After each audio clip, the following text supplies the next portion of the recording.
K2 plan के तहत अमृतपाल सिंह को लाया जाता है दुबई से, जहां पे एक ट्रक ड्राइवर है, किसी रिश्तेदार की कंपनी में काम करता है। दुबई में इसकी मीटिंग करवाई जो रेडिकलाइज्ड खालिस्तानीज थे, और आईएसआई ने अमृतपाल सिंह को वहां पे ग्रूम करना शुरू करा। पाकिस्तान को इसलिए जरूरत है क्योंकि पाकिस्तान भारत से एक कन्वेंशनल वॉर नहीं लड़ सकता।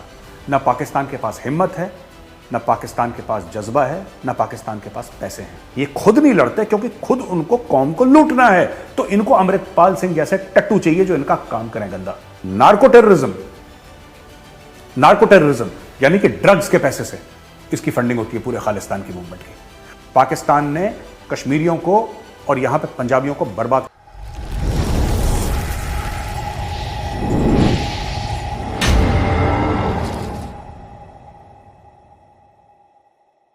मैं हूं मेजर गौरव आर्य और आप देख रहे हैं चाणक्य डायलॉग्स। इस वीडियो को लाइक करिए, हमारे चैनल को सब्सक्राइब करिए, बेल आइकन दबाना बिल्कुल भी मत भूलिएगा। दोस्तों, हम चलते हैं पंजाब, और आप सबको पता है कि अमृतपाल सिंह को लेकर वहां पे क्या क्या चल रहा है और कौन सा ड्रामा चल रहा है।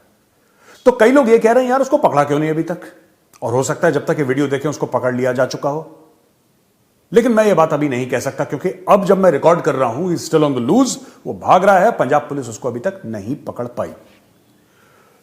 मैं आपको थोड़े से इतिहास में ले जाना जरूरी समझता हूं, और आपको इतिहास में ले जाना इसलिए जरूरी है ताकि आप यह समझ लें कि ये जो पूरा हो रहा है ना, जो चक्रव्यूह चल रहा है पंजाब में, चल क्यों रहा है, और इसका जो सोल्यूशन है, इसका उत्तर क्या है, ये बहुत जानना जरूरी है। अब मीडिया तो आपको बताएगा ये परेशानी है, ये परेशानी है, ये हो गया, वो सब हमें पता है।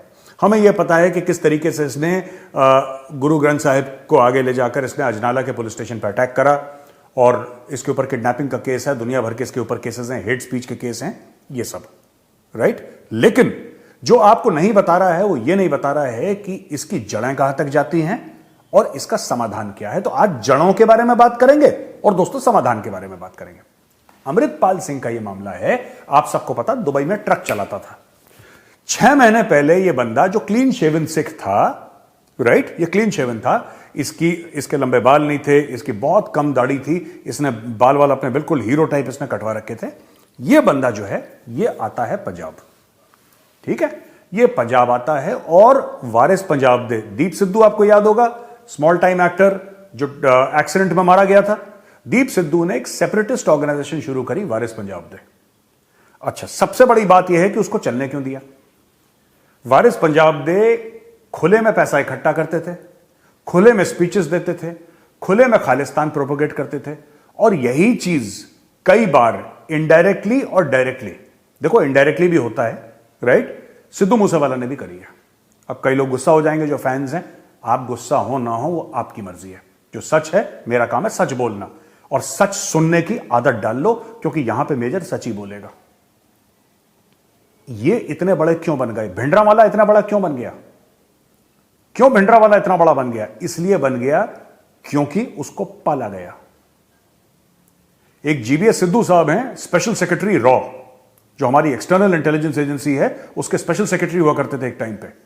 बड़े सीनियर आईपीएस ऑफिसर हैं जिन्होंने अपनी जिंदगी 20-25 साल उन्होंने रॉ को दिए। उन्होंने एक किताब लिखी है द खालिस्तान कॉन्स्पिरेसी, आप देख सकते हैं किताब को। उन्होंने लिखा है कि खालिस्तान का मामला, उसमें पाकिस्तान बाद में आया, पाकिस्तान ने फायदा उठाया, पाकिस्तान ने उसका फायदा उठाया, लेकिन उसके बीज किसने बोए? बीज दिल्ली से बोए गए थे, बीज दिल्ली से बोए गए थे, और फंडिंग करी गई थी, भिंडरावाले को पैदा करा। उसी तरीके से अमृतपाल सिंह को कौन पैदा कर रहा है, इसकी जड़ें कहां है? ये पाकिस्तान का K2 प्लान क्या है भाई? K2 प्लान सिंपल है, K2 यानी कि जो one of the highest peaks in the world, mountain peaks, वो भी है, जिसको गॉडविन ऑस्टिन भी कहते हैं, और K2 यानी कि K कश्मीर, K खालिस्तान। ये पाकिस्तान का रेफरेंस है। K2 प्लान के तहत अमृतपाल सिंह को लाया जाता है दुबई से, जहां पे एक ट्रक ड्राइवर है, किसी रिश्तेदार की कंपनी में काम करता है, उसको लाया जाता है। और अचानक ये बंदा जिसको कोई नहीं जानता, जिसको कोई नहीं जानता, दीप सिद्धू जो था वारिस पंजाब दा, वो तो एक्टर था, उसको 10 लोग पहचानते थे, इसको कौन जानता है? वो फिर भी एक्टर था, तो वो तो स्क्रीन पे आता था, इसको तो कोई नहीं जानता था। एक अननोन क्वांटिटी को पाकिस्तानी इंटेलिजेंस ने कैच करा वहां पे। दुबई में इसकी मीटिंग करवाई जो रेडिकलाइज्ड खालिस्तानीज थे, और आईएसआई ने अमृतपाल सिंह को वहां पे ग्रूम करना शुरू करा। इसकी आइडियोलॉजिकल इंडोक्ट्रिनेशन जो थी, इसको यह बताया गया कि भारत बुरा है, इसको यह बताया गया कि भारत बहुत जुल्म कर रहा है सिखों पे, इसको यह बताया गया कि भारत ने यह करा वो करा, दुनिया भर की चीजें, जो ड्रामा था, इसको पूरी झूठी जो थी चीजें इसके दिमाग में फिट करी हैं, और इस बंदे को यहां पे लाया। दीप सिद्धू मर गया, जब तक दीप सिद्धू था वो आईएसआई का काम कर रहा था। अब अमृतपाल सिंह आ गया, दीप सिद्धू की जगह वारिस पंजाब दे इसका चीफ बन गया। दोस्तों, दो तीन चीजें हैं जो हमें समझनी पड़ेंगी और बहुत जरूरी है समझना। देखिए, ऐसा है, ये कर क्यों रहा है पाकिस्तान? दो तीन कारण है। मैंने बोला था ना, पहले जड़ों पे जाते हैं, फिर सोल्यूशन पे जाएंगे।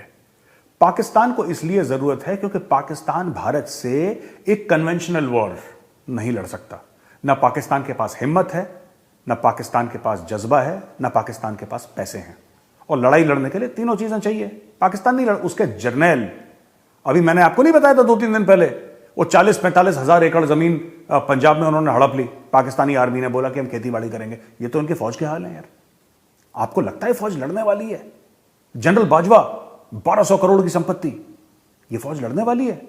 General Asim Salim Bajwa, lieutenant general, 150 या 125 कुछ पापा जॉन के पिज्जा, ये फौज लड़ने वाली है? जनरल बाजवा जो कि आर्मी चीफ, जिसके बारे में मैंने बोला 1200 करोड़ की संपत्ति है, वो जब से रिटायर हुआ है पाकिस्तान में है ही नहीं। वो कभी लंदन, कभी दुबई, कभी यहां कभी वहां, पाकिस्तान में उसकी शक्ल नहीं दिखाई देती। ये लड़ने वाली फौज है? परवेज मुशर्रफ जिसकी डेथ हो गई, वो विदेश में ही मर गया, वापस आया नहीं, ये लड़ने वाली फौज होती है? General Ashfaq Parvez Kayani, former chief of army staff of Pakistan army, Australia में बैठा है। वहां पे ऑस्ट्रेलिया में बैठा है, एक उसने टापू खरीद लिया, एक जजीरा खरीद लिया, एक आइलैंड खरीद लिया उसने, ये अय्याशी की जिंदगी जी रहे। ये लड़ने वाली फौज है? आप बताइए। General Raheel Sharif, chief of army staff, farmer, जो सऊदी अरेबिया में नौकरी कर रहा है, अपने मुल्क पे वो कदम रखना ठीक नहीं समझता, ये लड़ने वाली फौज है? मैंने आपको 10 एग्जाम्पल मैं आपको और दे सकता हूं इनके फौज के जर्नलों के करप्शन, ठीक है? और इसलिए ये खुद नहीं लड़ते क्योंकि खुद उनको कौम को लूटना है। तो इनको अमृतपाल सिंह जैसे टट्टू चाहिए जो इनका काम करें गंदा। और मर्द के बच्चे तो खुद आके लड़ो यार, वो काम नहीं करना इन्होंने। जिहाद करेगा गरीब का बच्चा, इनका लड़का जाएगा ऑक्सफोर्ड पढ़ने के लिए। तो पाकिस्तान में ये चीज क्लियर, और हम कई बार डिस्कस भी कर चुके हैं। अब इसकी जड़ें, पाकिस्तान ने बोला कि भाई इसको लॉन्च करो, इसको पैसे वैसे दिए, इसकी फंडिंग दी। इन लोगों ने क्या कर रखा है कि जो गुरुद्वारा साहब है ना फॉरेन कंट्रीज में, आपके लंदन में, आपके कनाडा में, यूएस में, कई जगह, जो एक पवित्र पावन जगह है, जो भगवान का घर है, उसको करप्ट कर दिया इन लोगों ने। वहां पे इन लोगों के डोनेशन बॉक्सेस में मोटा मोटा पैसा डलता है, इस पैसे से फंडिंग होती है। नार्को टेररिज्म यानी कि ड्रग्स के पैसे से इसकी फंडिंग होती है पूरे खालिस्तान की मूवमेंट की। और उसी प्लान के तहत अमृतपाल सिंह को दुबई से वापस इंडिया लाया गया और यहां पे आके इसको छोड़ दिया गया, इसका प्रचार करा, खूब करोड़ों रुपए डाले, इसकी पूरी फौज बनाई गई। वरना एक ट्रक ड्राइवर की क्या हैसियत है भाई? आप एक बात बताइए, एक अनजान बंदा, खुद सोचिए जरा, जो मीडिया कह रही है आपको ना, उसको 2 मिनट के लिए छोड़ दीजिए, मारिए गोली, डज नॉट मैटर, जाने दो उसको। एक ट्रक ड्राइवर, ठीक है, एक ट्रक ड्राइवर दुबई से आता है जिसको कोई नहीं जानता, और अचानक हर एक मीडिया वाला उसके मुंह के अंदर माइक डालने को तैयार है कि अमृतपाल सिंह जी आप, एक तो मीडिया भी ऐसी है ना, मीडिया भी ऐसी है कि फालतू की बकवास जरूर उनको करनी है अपने न्यूज बाइट्स के लिए। हां बताइए अमृतपाल सिंह जी आप क्या समझते हैं? हम तो भारत के संविधान को मानते नहीं। अमृतपाल सिंह, मारो जूते इसको खींच खींच के, भारत के संविधान को नहीं मानता। और भारत का संविधान के लिए ना फिर कुछ और करना पड़ेगा इसको, तब ये मानेगा भारत का संविधान। ये जो अमृतपाल सिंह है ना, ये सांप है, ये अपने आप को सरदार कहता है, सरदार जैसी हरकतें नहीं है इसकी। मैं तो फौज में था, मैं देख चुका हूं। मैंने कभी ऐसा सिख नहीं देखा जो भागा हो जब परेशानी सामने आई है, खतरा सामने आया है। मैंने आज तक नहीं देखा, ना मैंने इतिहास में पढ़ा। फौज में आप कितने परमवीर चक्र हैं, कितने अशोक चक्र हैं, कितने महावीर चक्र हैं, कितने शौर्य चक्र हैं, अगर मैं सरदारों की लिस्ट बताऊं वो लिस्ट खत्म होने का नाम नहीं लेती।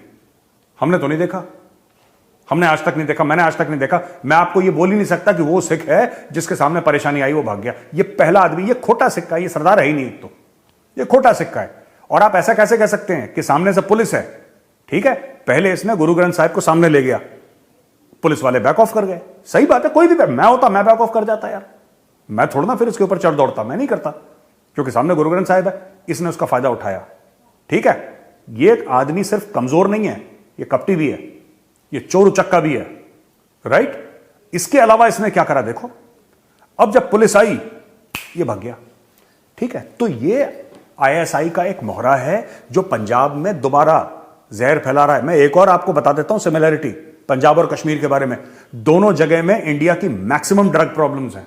आपने तो उड़ता पंजाब पिक्चर देख ली, इसलिए आपको पता लग गया कि पंजाब में ड्रग प्रॉब्लम है। उसके पहले लोगों को पता ही नहीं था, जो बाहर वाले थे, जो साउथ इंडिया के थे या नॉर्थ इंडिया के थे, ईस्ट और वेस्ट के थे, सेंट्रल कहीं के भी थे, उनको यही नहीं पता था कि पंजाब में ड्रग प्रॉब्लम है। सुनी थी ऐसी उड़ती उड़ती बातें, वो तो पिक्चर आ गई उड़ता पंजाब, तो सब लोगों को पता लग गया कि यार ऐसा कुछ है। उड़ता कश्मीर भी है भाई साहब, उड़ता कश्मीर भी है। कश्मीर वैली में इतनी भयंकर ड्रग प्रॉब्लम है कि लोग उसके बारे में बात करना, मैं तो जाता रहता हूं इसलिए मुझे पता है सच्चाई जमीन पे क्या है। पाकिस्तान ने कश्मीरियों को और यहां पे पंजाबियों को बर्बाद कर दिया उनको ड्रग्स दे देके। And all this is narco terrorism. ये सरहद पार से आते हैं ड्रग्स, ये कभी ड्रोन में डालते हैं ड्रग, कभी ऐसे कभी वैसे, कभी सुरंग बना के, किसी तरीके से। आप 100% तो नहीं रोक सकते, वो 100 बार भेजेगा, आप 90 बार रोक लोगे, 10 बार फिर आ जाएगा अंदर। That is what they are depending on. और एक बार आपने इकोसिस्टम क्रिएट कर लिया, एक बार आपने पूरे ड्रग एडिक्ट्स की, आपने एक जनसंख्या जो है उसका एक पोर्शन आपने ड्रग एडिक्ट बना दिया, तो फिर वो ड्रग एडिक्ट तो अपना रास्ता देख लेगा कहीं से भी, वो खरीदेगा। जिसको ड्रग की आदत लग गई उसको घर बेचना पड़े, जमीन बेचनी पड़े, अपने तन बदन के कपड़े बेचने पड़े, गाड़ी बेचनी पड़े, ठीक है, उसको मां बहन बेटी बीवी के जेवर बेचने पड़े, उसको ड्रग चाहिए तो उसको चाहिए यार, उसको चाहिए। और वहां से ये लोग, ये सब वारिस पंजाब दे और ये सब जो फ्रॉड चल रहा है 420, ये वहां से फंड होती है। अब मैं बताता हूं उसका, ज्यादा समय ना लेते हुए आपका, let's come to the point. पहली बात तो ये, मुझे एक बात समझ में नहीं आती कि इंडियन गवर्नमेंट क्यों अलाउ करती है ऐसे लोगों को जिनके बारे में पता, चलो इसके बारे में नहीं पता था, अननोन क्वांटिटी था, ये आ गया वापस। सबसे पहले जितने भी खालिस्तानी हैं, टॉप 1000 जितने भी आप आइडेंटिफाई करें, they should not be allowed to enter India period. They should not be allowed to have any contact with India, period. They should not be allowed to send money or receive money from India, period. कहानी खत्म। आप उनको blackout कर दीजिए बिल्कुल, क्योंकि खालिस्तान उनको कहां बनाना है, कनाडा में तो बनाना नहीं है, उनको तो बनाना पंजाब में। इनको यही गलती हमने करी जब ये कश्मीरी रेडिकल्स जाके तुर्की में रहते थे, वहां से जाके इंटरनेट पे जहर उगलते थे और यहां पे आके अपना आराम से कश्मीर में गर्मियों में आए, अपना टाइम वाइम बिताए, फिर वापस तुर्की चले गए जहर उगलने के लिए। इतनी डेमोक्रेसी भी ठीक नहीं है बॉस, ये खा जाएगी देश को इतनी डेमोक्रेसी। ये सब जूते के यार हैं, ठीक है? पकड़ के इनको लगाओ डंडा 4-4, बिल्कुल जय हिंद बोलेंगे ये, और जनमन गन भी गाएंगे खड़े होके। वो तो हम बड़े सॉफ्टली इनके साथ पता नहीं क्यों डील करते हैं, मुझे आज तक समझ में नहीं आया। दूसरी बात मैं आपको बताना चाहता हूं, इसकी फंडिंग एनआईए ब्लॉक करे, वारिस पंजाब को declare it a terrorist organization, क्या फर्क पड़ता है? Declare Waris Punjab De a terrorist organization, जो भी इसके साथ कनेक्टेड है सबको जेल में डालो, टेररिज्म का चार्ज लगाओ, जिंदगी भर तक अपनी एड़ियां घिसते रहे कोर्ट कचहरी में।